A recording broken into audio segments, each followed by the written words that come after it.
Hey guys, I'm McDonald, your real estate agent with Real Property Associates, and today we're going to do the second real estate news breakdown in the history of real estate news breakdowns. This is a new series that I started, and I'm still trying to feel it out, so we're going to have some bumps as we go through, but forgive me as we're getting better at these each time. So today's news article is an article that was published in GeekWire. Seattle PI also did a similar article, but they're both covering a forecast that Zillow did on their top 10 real estate markets for 2019. And the title of this article is Seattle Left Off Zillow's Hottest Housing Markets Ranking as Real Estate Slowdown Continues. And in this video, we're going to talk about the article itself, and then we're going to talk about some of the markets that Zillow did project to be the highest ranking ones and why, and then why Seattle isn't on the list this year, and then also where is the Seattle market heading in general, at least in my opinion. So we'll start going through the article here really quick. So they started off here with Seattle's booming tech sector helped push the city to the title of the nation's hottest housing market for almost 2 years. For better or worse, but now Seattle isn't even in the top 10 thanks to a recent slowdown, real estate slowdown that has hit several West Coast markets. And I've talked about this in my market updates, specifically the newest one, January 2019 market update. But the market in Seattle has slowed down a lot, specifically from where it was in the peak of 2018. Now, the ride was crazy. 2 years of over 10% appreciation. Zillow had Seattle ranked as the third highest and hottest real estate market for their 2018 projections. This year, we're coming in at 14, which isn't shabby, but it's quite a far drop from where it was last year. And in this study, Zillow looked at a few different things. They looked at home values, apartment rents, job openings, population growth, income, and unemployment. So they look at a lot of different factors, and they went on record stating, that home value appreciation was one of the biggest factors that they were focusing on for this study, because ultimately people are looking like, what are going to happen to home prices? So Seattle rated pretty highly on some of these other areas, that job openings, population growth, income, unemployment, things like that. But the projected growth in home values was lower, which kind of bumped them out of these rankings. Now, really quick, the cities that they did put on the top of the list. So San Jose ranked number 1. We had Orlando, Denver, Atlanta, Minneapolis, San Francisco, Dallas, Nashville, Jacksonville, and San Diego. We're all in the top 10. Like I said, Seattle was in number 14 on the study. It looks like here Zillow forecasts a median home value spike of about 5.2% in 2019, which ranks 25th among the markets surveyed, according to this article, and lower than all but one of the top 10 cities. Now, there's been lots of conversation about what's happened in Seattle, why the slowdowns happened.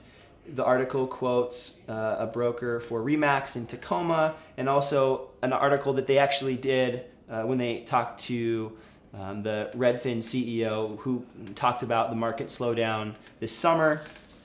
But really, the big thing here that I want to kind of push on is a quote. They're saying, lots of brokers in the Northwest MLS, and this is the organization that all real estate agents in this area belong to, including myself.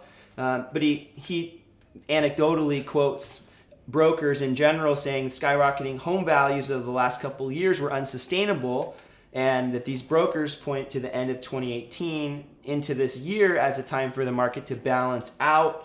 With rising interest rates and fears of recession starting to crop up, there are a few unknowns at both the local and national levels. And I have shared in my market updates, so if you watch those, you've heard this from me, that I do agree with this sentiment that the market was just humming at a pace that was unsustainable.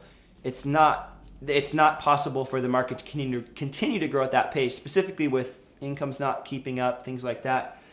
So it's a healthy breath of fresh air, in my opinion, for the market to correct, which it already did in the late summer into the early fall. And what's interesting, though, is that we've seen a market pick up here in the last few weeks. Now, when the February market update comes out, so you'll want to take a look at that, we're going to see that inventory is continuing to go down, and that sales activity is starting to pick up. And I follow the sale like on a daily basis. I kind of have a running hot sheet, they call it, But what I'm noticing is there's more sales. There are more listings coming on, but there are more sales, more pending sales than there are listings that are coming on, which indicates we're going to continue to see those inventory levels go down.